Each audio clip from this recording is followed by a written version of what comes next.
अयोध्या में राम मंदिर जाएंगे तो अब चंदन का तिलक और चरणामृत नहीं मिलेगा, क्योंकि राम मंदिर में भक्तों को चंदन तिलक और चरणामृत की अब मनाही हो गई है। अब किसी भी भक्त को मंदिर में ना तो चंदन का तिलक लगाया जाएगा और ना ही चरणामृत प्रसाद के रूप में दिया जाएगा। ये फैसला श्री राम जन्मभूमि तीर्थ क्षेत्र ट्रस्ट ने लिया है और गर्भगृह के पुजारियों को तत्काल प्रभाव से ऐसा करने को कहा गया है। अब तक जो भक्त रामलला के दर्शन करने आते थे, पुजारी उनके माथे पर चंदन का तिलक लगाकर उनको चरणामृत प्रसाद के तौर पर देते थे, लेकिन अब ऐसा नहीं होगा।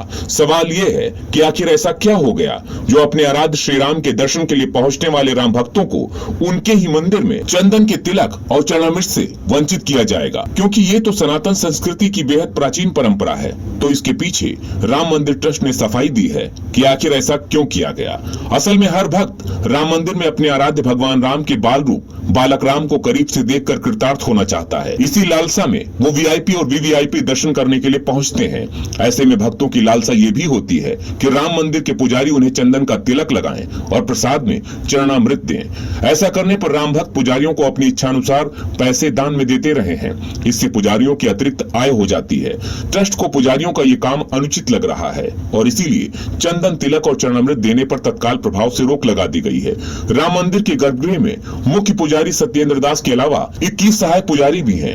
आचार्य सत्येंद्र दास को 35,000 रुपए जबकि सहायकों को 33,000 रुपए प्रतिमाह की आर्थिक सहायता दी जाती है। अब सवाल ये उठता है कि भक्त लाखों मुसीबतें उठाकर न जाने कितने किलोमीटर की यात्रा करके भगवान रामलला के दर्शन के लिए पहुंचते हैं। क्या पुजारियों को दान के पैसों से रोकने के लिए यही एक उपाय बचा था? सवाल ये भी है, क्या भगवान अमीर और गरीब, वीआईपी और आम आदमी में भेद करते हैं? तो फिर मंदिरों में वीवीआईपी और वीआईपी कल्चर क्यों चलाया जाता है?